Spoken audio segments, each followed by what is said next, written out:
जरा सोचो, पूरी दुनिया में एक इंसान सिर्फ एक कंगारू के साथ अकेला रह जाए। कुछ ऐसा ही होता है हमारी आज की कहानी में। कहानी की शुरुआत में उए नाम का एक आदमी रॉकेट में बैठकर चांद पर जा रहा था, लेकिन फिर इसी दौरान पाई नाम का एक बहुत बड़ा एस्ट्रॉयड धरती की तरफ मुड़ गया। ये उस एस्ट्रॉयड से भी बड़ा था जिसने धरती पर डायनासोर्स को खत्म किया था। इससे बचने के लिए इंसानों ने एक प्लान बनाया। चांद पर जिस स्पेस स्टेशन में उए जा रहा था, उस स्पेस स्टेशन को भी इसी चक्कर में बनाया गया था। उसके अंदर कई खतरनाक आधुनिक हथियार थे जिनकी मदद से एस्ट्रॉयड को तबाह करके उसके मलबे को चांद की ग्रेविटी की मदद से धरती से दूर खींच लिया जाएगा। 8 साल तक लगातार मेहनत करने के बाद आखिरकार इंसान इस मिशन में कामयाब हो गए और अब अपना काम खत्म करने के बाद उए और उसके सभी साथी वापस धरती पर आने के लिए तैयार थे। पर वापस आने से पहले उए अपनी कमांडर जिंग के सामने अपने प्यार का इजहार करना चाहता था और इसी चीज की तैयारी के लिए उसने अपने कमरे में जाके हेडफोन्स में गाने लगाए और एक लेटर लिखना शुरू कर दिया।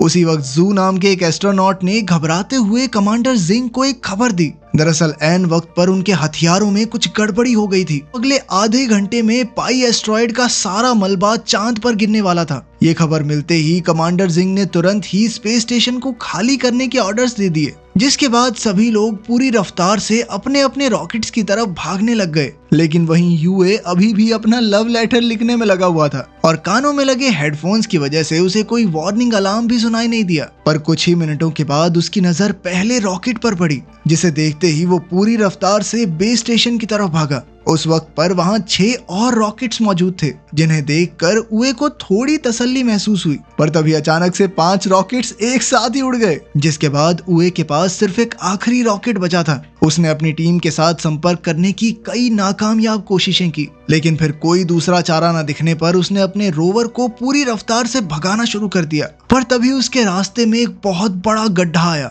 और उसका रोवर सीधा जाकर उस गड्ढे में गिर गया। जब तक वो उस गड्ढे से बाहर आ पाता तब तक आखिरी रॉकेट भी उड़ गया और अब तक तो उस जगह पर एस्ट्रॉयड का मलबा गिरना शुरू हो गया था। जिससे बचने के लिए उए ने एक दूसरे गड्ढे में छुपने का सोचा, पर तभी मलबे का कुछ हिस्सा सीधा आकर उस गड्ढे में गिर गया, जिसके चलते उए थोड़ी देर के लिए बेहोश हो गया। पर जब उसे वापस होश आया तो उसका मानना था कि धरती से उसे ढूंढना ज्यादा मुश्किल नहीं होगा। पर तभी एक बहुत बड़ा एस्ट्रॉयड सीधा जाकर धरती से टकरा गया, जिस वजह से पूरी धरती तबाह हो गई। अगले 6 महीनों तक उए लगातार धरती से संपर्क करने की कोशिश में लगा रहा और अब भी कामयाबी ना मिलने पर उसने अपनी किस्मत को अपना लिया। खुशकिस्मती से उसके पास अपनी बची हुई जिंदगी बिताने के लिए खाना और पानी काफी मौजूद था। सभी शहीद हुए लोगों को श्रद्धांजलि देने के बाद उए ने अपनी सारी मनोकामनाएं पूरी करने का फैसला किया, जिसमें सबसे पहले नंबर पर कमांडर जिंग के कमरे में कुछ समय बिताना था। पर उसे जिंग के कमरे का पासवर्ड पता ही नहीं था और वहीं उसकी दूसरी ख्वाहिश थी चांद की सतह पर सर्फिंग करना।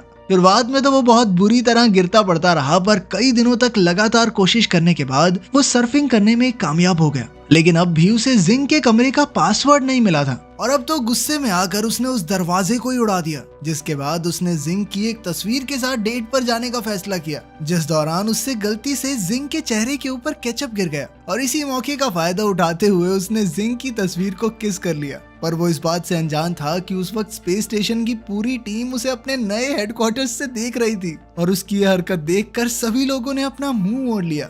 और वहीं दूसरी तरफ जिंग ये देखकर पूरी तरह हैरान थी, पर नेटवर्क बिगड़ने की वजह से उस वक्त वो सिर्फ उए को देख ही सकते थे और क्योंकि उए किसी खतरनाक मुसीबत में नहीं लग रहा था, इसीलिए जिंग ने उए का रेस्क्यू मिशन कैंसिल करने का फैसला किया। पर तभी चेयरमैन यांग ने उन्हें बताया कि सरकार ने अगले 30 दिनों में उए की इस नई जिंदगी को दुनिया भर में दिखाने का फैसला किया। असल में एस्ट्रॉयड के धरती से टकराने के बाद 30% जमीन पानी में डूब चुकी थी, जिसके चलते सभी लोगों की जिंदगी पूरी तरह से बदल गई थी और अब सरकार उए के जरिए लोगों के अंदर एक नई उम्मीद जगाना चाहती थी कि देखो ये आदमी अकेला फंसा हुआ है फिर भी जिंदगी जी रहा है ना। लेकिन एस्ट्रोनॉट जू उए को इस काम के काबिल नहीं मानता था, जिस पर जिंग ने उसे बताया कि वो लोग उए की आवाज को डब करके दुनिया के सामने लाने वाले हैं ताकि वो अपनी मर्जी से उससे चीजें बुलवा सकें। इसके बाद जिंग ने रेडियो के जरिए दुनिया के सामने उए की एक झूठी कहानी रखी, जिसके मुताबिक उसने एक क्रू मेंबर को बचाने के लिए रॉकेट में अपनी सीट छोड़ दी थी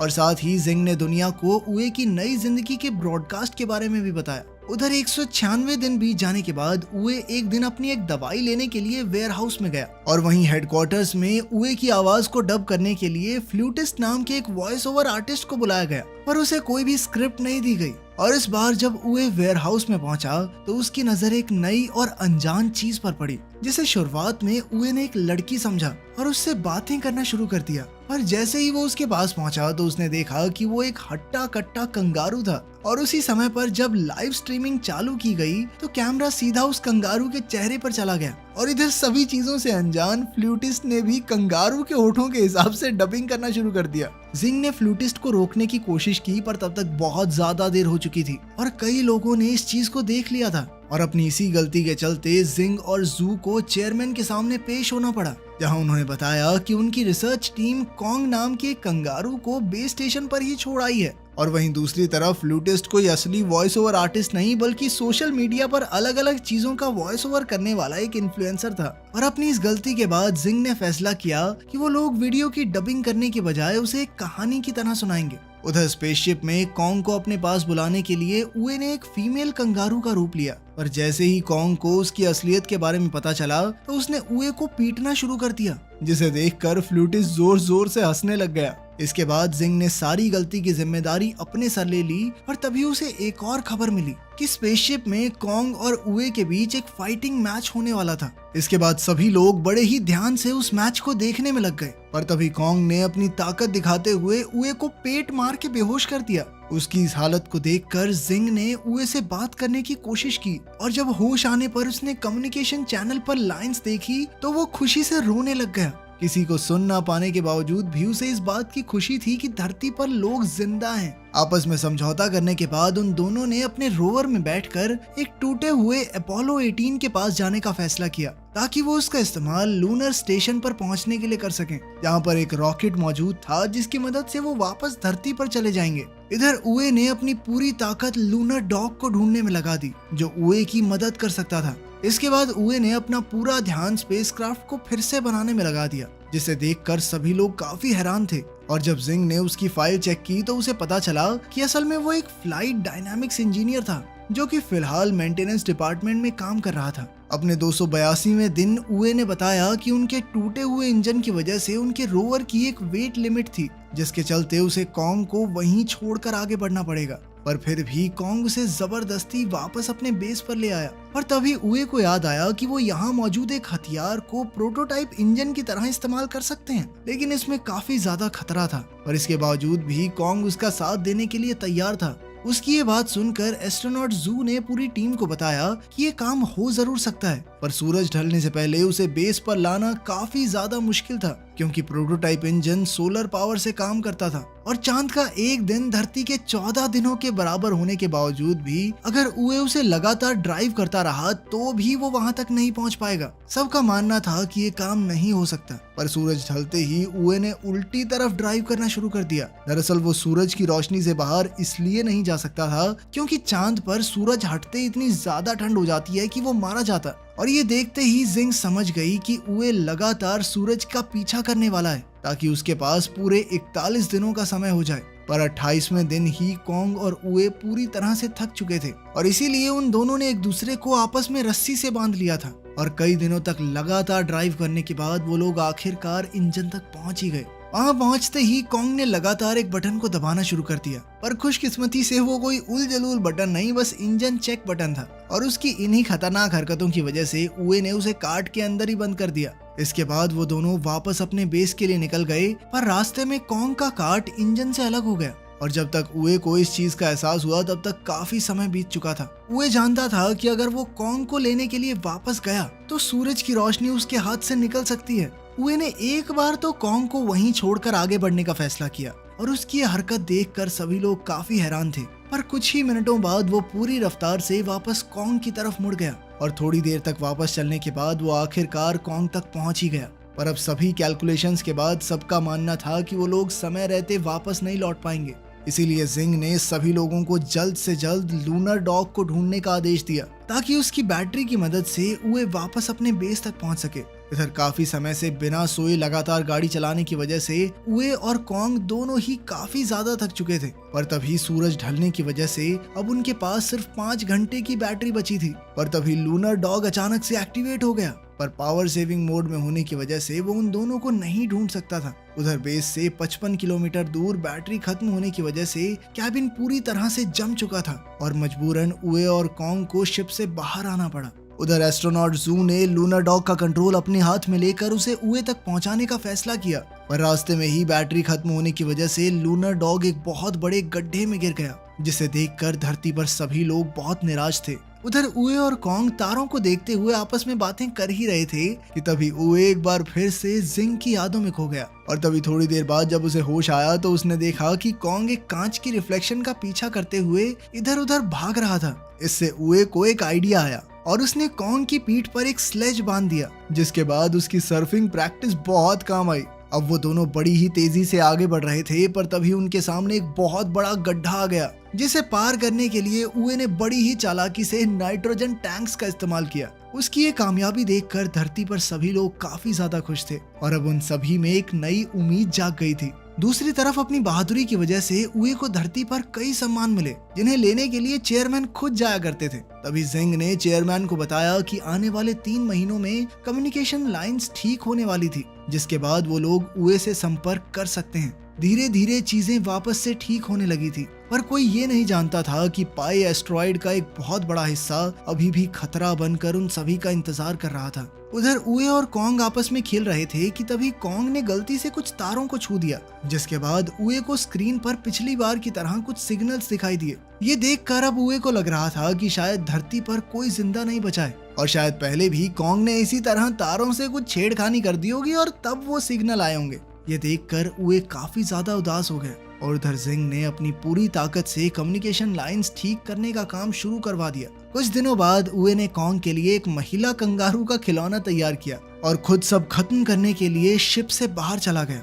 अब उए बहुत हताश हो गया था, इसीलिए जिंग ने पूरी दुनिया को बताया कि असल में उए क्या महसूस कर रहा है और साथ ही उसने सभी लोगों से मदद मांगते हुए कहा कि अपने फोन की फ्लैश लाइट को चांद की तरफ मोड़ दें। उधर उए जहाज से दूर अपना हेलमेट खोलने ही वाला था कि तभी उसकी नजर धरती से आ रही रोशनी पर पड़ी और ये देखते ही वो अपने घुटनों के बल बैठकर रोने लग गया। थोड़ी देर बाद बेस पर वापस जाकर जब उए ने कम्युनिकेशन बटन ऑन किया तो वो आखिरकार अपने सभी साथियों को सुन पा रहा था, जिन्होंने उसे धरती पर चल रही उसकी लाइव स्ट्रीमिंग के बारे में बताया। पर इसके बावजूद उए कुछ बोल नहीं रहा था, इसीलिए सभी लोगों ने जिंग को उसके सामने खड़ा कर दिया, जिसके हेलो बोलते ही वो काफी खुश हो गया। अगले कुछ दिनों तक सभी इंजीनियर्स ने उए को उसका स्पेसक्राफ्ट सही करने में मदद की, लेकिन खुश तो सिर्फ वो जिंग को देखने के बाद ही होता था। और आखिरकार स्पेसक्राफ्ट तैयार होने के बाद एक रात उए को जिंग से अकेले बात करने का मौका मिल गया, जिस दौरान उसने उए को बताया कि उसने मेंटेनेंस डिपार्टमेंट सिर्फ और सिर्फ उसी की वजह से ज्वाइन किया था। असल में उए पहले इस डिपार्टमेंट में काम करने के लिए तैयार नहीं था, पर तभी उसकी नजर पास से गुजर रही जिंग पर पड़ी और जिंग को देखते ही उसे प्यार हो गया। अब उसने सोच लिया था कि भाई चांद पे तो मैं जाके रहूंगा, इस बंदी के साथ रहना है तो रहना है। जिसके बाद वो मेंटेनेंस डिपार्टमेंट में छोटा सा काम करने को भी तैयार हो गया। उसकी ये बात सुनकर जिंग ने भी उसे बताया कि उस दिन रॉकेट में बैठते वक्त उसने उए को भागते हुए देख लिया था, पर अफसोस वो उस वक्त उसका इंतजार नहीं कर सकती थी। उनकी इस बातचीत की वजह से किसी का भी ध्यान धरती की तरफ बढ़ रहे एस्ट्रॉइड के ऊपर नहीं गया। अगले दिन कॉन्ग और उए अपने घर वापस आने के लिए पूरी तरह तैयार थे और अपनी टीम की मदद से उन्होंने आखिरकार स्पेसक्राफ्ट को सही सलामत लॉन्च भी कर लिया, जिसे देखकर सभी लोग काफी ज्यादा खुश थे, क्योंकि उए और कॉन्ग चांद पर 923 दिन बिताने के बाद आखिरकार स्पेस स्टेशन में पहुंच गए थे। पर तभी जू ने एक अर्जेंट मीटिंग बुलाकर सभी को पाई के उस बड़े हिस्से के बारे में बताया जो तेजी से उनकी तरफ बढ़ रहा था। और वहीं चेयरमैन का मानना था कि सिर्फ एक ही आदमी उन्हें इस खतरे से बचा सकता है, क्योंकि उसके जहाज का इंजन अपने आप में एक हथियार था। वो आदमी कोई और नहीं बल्कि उए ही था। ये सुनते ही जिंग ने कंट्रोल रूम में जाकर लाइव स्ट्रीमिंग को बंद कर दिया, जिसकी वजह से सभी लोग काफी हैरान थे। पर इससे पहले कि वो उए से बात करती, उसे पहले ही इस खतरे के बारे में पता चल गया था। असल में उसने हेडफोन्स के जरिए उनकी सारी बातें सुन ली थी और अब वो जानता था कि मिसाइल्स में इंजन्स ना होने की वजह से उसे खुद उन मिसाइल्स को एस्ट्रॉइड से टकराना पड़ेगा और मिसाइल के एक्टिवेट होने से पहले उसे अपने स्पेसक्राफ्ट में वापस भी आना होगा। इस मिशन में उसके जिंदा बचने के चांसेस बहुत ज्यादा कम थे, पर इसके बावजूद भी उए इस काम को करने के लिए तैयार हो गया, क्योंकि वो जानता था कि अब धरती को बचाने की जिम्मेदारी उसी के कंधों पर है। पर साथ ही उसने जिंग को कहा कि अगर वो मर गया तो अपने लिए किसी और को ढूंढ ले। क्योंकि वो उसे अकेले उदास जिंदगी बिताते हुए नहीं देखना चाहता। उए के हामी भरते ही धरती पर सभी लोगों को अंडरग्राउंड बंकर्स में जाने के आदेश दे दिए गए। इसके बाद उए ने सबसे पहले कॉन्ग को उसकी सीट से बांध दिया ताकि वो सही सलामत धरती पर पहुंच सके, लेकिन कॉन्ग अपने दोस्त के साथ ही रुकना चाहता था।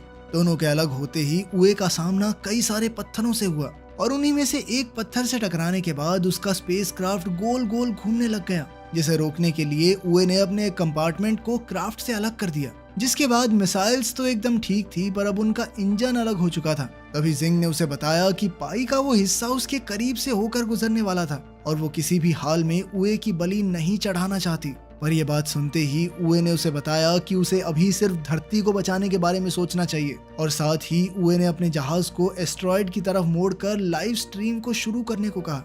इसके बाद उसने मिसाइल्स को डिटैच करते हुए सबके साथ के लिए उनका धन्यवाद किया। साथ ही उसने सबको बताया कि वो हमेशा सोचता था कि या तो आगे वाले मरेंगे या फिर पीछे वाले, बीच में काम करना एकदम सेफ है, लेकिन आज वो धरती और उस एस्ट्रॉयड के बीच में खड़ा हुआ था। इसके बाद वो जिंग का पसंदीदा गाना गाते हुए पूरी रफ्तार से एस्ट्रॉयड की तरफ बढ़ने लग गया, जिसे देखकर जिंग के साथ साथ सभी लोग रो रहे थे। उसके एस्ट्रॉयड के पास पहुंचते ही जिंग ने मिसाइल्स का बटन दबाने की नाकामयाब कोशिश की और उस वक्त उसके दिमाग में सिर्फ उए के साथ बिताए हुए कुछ पल ही घूम रहे थे। पर तभी उए ने उसे उसकी जिम्मेदारी याद दिलाते हुए बटन को दबाने को कहा, जिसके कुछ ही सेकंड बाद एक बहुत बड़ा धमाका हुआ और वो एस्ट्रॉयड छोटे छोटे टुकड़ों में बिखर गया। वो छोटे छोटे टुकड़े धरती से टकराते हुए तारों की तरह लग रहे थे, जिन्हें लाखों लोगों के साथ साथ कॉन्ग भी देख सकता था। तभी भीड़ में मौजूद एक लड़के ने अपनी छोटी बहन को बताया कि आज वो लोग अपने घर सिर्फ मून मैन की वजह से जा पाएंगे। अगले 10 सालों में सभी की मेहनत की वजह से धरती वापस सही हो चुकी थी